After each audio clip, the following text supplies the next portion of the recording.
Samajwadi party सांसद ST Hasan के बाद अब संभल के दूसरे सांसद शफीकुर रहमान वर्क ने दिया विवादित बयान। कहा, कोरोना कोई बीमारी नहीं बल्कि आसमानी आफत है और अब अल्लाह से दुआएं करके ही इसे भगाया जा सकता है। बीजेपी ने इस पर किया है पलटवार। हम आपको अलीगढ़ की वो खबर भी दिखाएंगे कि कैसे ऑल इंडिया एमआईएम के एक ऑफिस वियरर ने किस तरीके से मस्जिद के सामने से बारात नहीं निकलने देने की धमकी दी है। कानपुर की वो खबर जिसमें जिस बीजेपी नेता ने पुलिस अभिरक्षा से अपराधी और हिस्ट्री सीटर को छुड़ाया था उसे नोएडा में पकड़ लिया गया है। और साथ साथ मानीलाल पाटीदार जो कि आईपीएस हैं, फरार हैं, इस वक्त महोबा के पूर्व एसपी रहे हैं, उन पर 1 लाख का इनाम घोषित किया गया है। नमस्कार, मैं हूं कुमार अभिषेक, आप देख रहे हैं यूपी तक। हम हाजिर हैं अपना न्यूज शो आज का यूपी लेकर। अब खबरें विस्तार से। अभी 2 दिन पहले समाजवादी पार्टी के सांसद एसटी हसन का बयान आया था कि शरीयत में बीजेपी ने छेड़छाड़ की, इसकी वजह से कोरोना जैसा आफत जैसी बीमारी देश में फैली है। अब समाजवादी पार्टी के दूसरे सांसद शफीकुर रहमान वर्क को सुन लीजिए। संभल से सांसद हैं और उन्होंने ये कहा है कि ये आसमानी आफत आई है, ये कोई बीमारी नहीं है बल्कि अल्लाह से, ऊपर वाले से लोग दुआ करें, हिंदू मंदिरों में दुआ करें, मुसलमान मस्जिदों में दुआ करें। ये कोई बीमारी नहीं है, इसलिए इसका कोई इलाज नहीं है और इसका इलाज सिर्फ दुआ है और भगवान और अल्लाह से प्रार्थना से ही ये ठीक हो सकता है। सुनिए क्या कहा है शफीकुर रहमान वर्क ने। मैं इसको ये कहता हूँ कि ये बीमारी नहीं बल्कि अज़ाब इलाही है। हमसे गलतियाँ हुई हैं, खताएँ हुई हैं, तो बहरहाल हम उनकी एक जगह अल्लाह के दरबार में बैठकर हिंदू भाई अपने या जो भी जिस मज़हब का है अपनी बारगाह में बैठकर सब दुआएं मिलकर करें और अल्लाह ताला के हमारी गलतियों को माफ़ कर दे और हम ये जो हमारे ये इस अज़ाब से हमें वो दे दे, छुट्टी दे दे। लगातार 2 दिनों में समाजवादी पार्टी के 2 सांसदों ने ऐसा बयान दिया है जो कहीं ना कहीं हास्यास्पद है और ऐसे बयान पार्टी को की गंभीरता को भी कोरोना को लेकर दिखाते हैं। अब बीजेपी ने मौके को भांपते हुए पलटवार किया है और मोहसिन रजा जो कि बीजेपी के मुस्लिम चेहरे हैं, उन्होंने इसी बहाने दोनों सांसदों को और साथ साथ समाजवादी पार्टी के नेता अखिलेश यादव को घेरा है। सुनिए क्या कहा है मोहसिन रजा ने। समाजवादी पार्टी के सांसद शफीकुर रहमान वर्क, उनका गैर जिम्मेदाराना बयान कि कोरोना कोई बीमारी नहीं है, ये तो अजाब इलाही है, अल्लाह का अजाब है।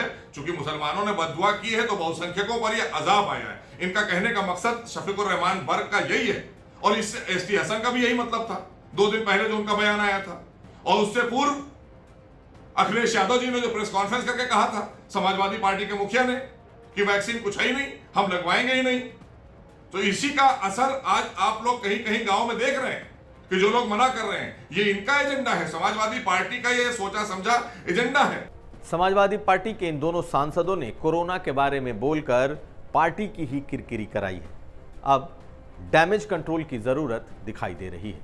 चलते हैं अगली खबर की तरफ। अलीगढ़ के टप्पल में एक दलित के मस्जिद के सामने से बारात निकालने का मुद्दा लगातार गर्माता जा रहा है। इस पर अच्छा खासा बवाल भी हो गया जब एक बारात को उस इलाके में कुछ लोगों ने मस्जिद के सामने से निकलने से रोक दिया।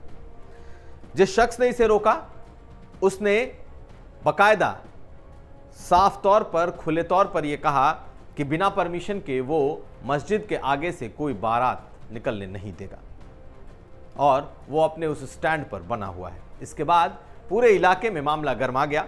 जो हिंदू संगठन है वो भी ईंट का जवाब पत्थर से देने पर उतर आए। पहले सुनिए सैयद नाजिम जो कि ऑल इंडिया एमआईएम का वहां का स्थानीय नेता है और ओवैसी यूथ ब्रिगेड का वो नेता है, उसने क्या कहा था बारात निकालने को लेकर। नमाज ना होने की यहाँ पूर्व मेयर शकुंतला भारती हैं, वो कह रही हैं, एक कल निजी डिबेट में उन्होंने चैनल डिबेट में कहा भी कि ईंट से ईंट बजा देंगे, ईंट का जवाब पत्थर से देंगे और नमाज नहीं होने देंगे। मैं आपके चैनल के माध्यम से उन्हें भी कह देना चाहता हूँ कि नमाज तो देखिए होगी, और हाँ, हम बारात नहीं चढ़ने देंगे। अगर आप बिना परमिशन अगर बारात चढ़ाएंगे तो हम नहीं चढ़ने देंगे। आप ईंट ले आओ, पत्थर ले आओ, गोली ले आओ, हम नहीं करने देंगे आप लोगों को ये सब जो है।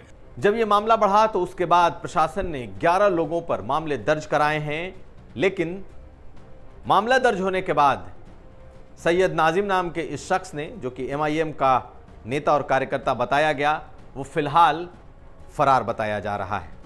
उधर इस पूरे मामले को लेकर टप्पल में सियासत भी गर्म है और जो दूसरे संगठन है, हिंदुवादी संगठन, वो भी ईंट का जवाब पत्थर से देने जैसी बातें कर रहे हैं।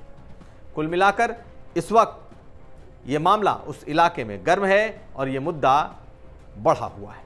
चलते हैं अगली खबर की तरफ। कई दिनों के मशक्कत के बाद कानपुर में पुलिस अभिरक्षा से हिस्ट्री सीटर को छुड़ाकर भागने वाले बीजेपी नेता नारायण सिंह भदौरिया को आज नोएडा में पुलिस ने गिरफ्तार कर लिया। नारायण सिंह भदौरिया के साथ उसके 2 साथी और पकड़े गए। ये सभी लोग उस हिस्ट्री सीटर को छुड़ाने में सहयोगी थे, संलिप्त थे। पिछले कई दिनों से यह मुद्दा बीजेपी के खिलाफ बना हुआ था कि आखिर पुलिस अभिरक्षा से बीजेपी के नेता ने कैसे एक हिस्ट्री सीटर को दिन दहाड़े छुड़ा लिया था। हालांकि पार्टी ने नारायण सिंह भदौरिया को बर्खास्त कर दिया है, पहले उसका निलंबन भी हो चुका था, लेकिन जब तक गिरफ्तारी नहीं थी तब तक बीजेपी के लिए भी जवाब देना मुश्किल हो रहा था। और आज नोएडा पुलिस ने इन तीनों को गिरफ्तार कर लिया है।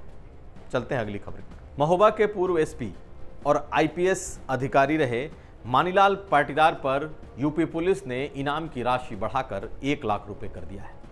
इससे पहले इस भगोड़े IPS पर 50,000 रुपए का इनाम था और आज प्रयागराज की पुलिस ने इस इनाम राशि को बढ़ा दिया। पिछले कुछ महीने से मानीलाल पाटीदार फरार है और अभी तक उसने न तो अदालत में सरेंडर किया है, ना ही वो पुलिस के हत्थे चढ़ा है। दरअसल महोबा SP रहते हुए मानीलाल पाटीदार पर आरोप है कि उन्होंने अवैध वसूली की और साथ साथ व्यवसायियों को आत्महत्या तक के लिए उकसाने की कोशिश की। इन तमाम आरोपों के बीच अब मानीलाल पाटीदार पिछले कई महीनों से फरार है और उसकी गिरफ्तारी की कोशिशें लगातार जारी हैं। इस बीच गिरफ्तारी में असफल होता देख एक बार फिर यूपी पुलिस ने उसके ऊपर इनाम की राशि बढ़ा दी है। चलते हैं अगली खबर की तरफ। कोरोना को लेकर उत्तर प्रदेश में लगातार राहत भरी खबर जारी है। आज पिछले 24 घंटे में एक बार फिर कोरोना काफ़ी कम हुआ है और अपने न्यूनतम स्तर पर आ गया है। 1175 पिछले 24 घंटे में कोरोना के नए मामले आए हैं और जो कुल उत्तर प्रदेश में पॉजिटिव केस हैं इस वक्त सक्रिय, उनकी तादाद भी घटकर 22,877 है। यानी कि इस वक्त 22,877 एक्टिव मरीज पूरे उत्तर प्रदेश में हैं। लखनऊ के लिए भी बड़ी खबर, और लखनऊ के लिए एक अच्छी खबर ये कि लखनऊ जो पहले नंबर पर था अब 5वें या 6ठे नंबर पर आ चुका है। आज पिछले 24 घंटे में लखनऊ में सिर्फ 40 कोरोना के संक्रमित मरीज मिले हैं, जबकि मेरठ में 72 और कुशीनगर यानी कि बिल्कुल सुदूर पूर्व में 71 मामले आए हैं, जो कि कुशीनगर में पिछले कई दिनों से पहली बार इतने आंकड़े बढ़े हैं। मुजफ्फरनगर में 51, वाराणसी में 41, गोरखपुर में 48, सहारनपुर में 39 और प्रयागराज में 30। कुल मिलाकर यह बात कही जा सकती है कि लगातार कोरोना धीरे धीरे अब कंट्रोल में आता जा रहा है और कुछ उसी रफ्तार में अब कोरोना कर्फ्यू भी खुलता जा रहा है। तो ये था आज का यूपी। हम हाजिर थे अपना न्यूज़ शो आज का यूपी लेकर। हम फिर हाजिर होंगे, तब तक आप देखते रहिए यूपी तक।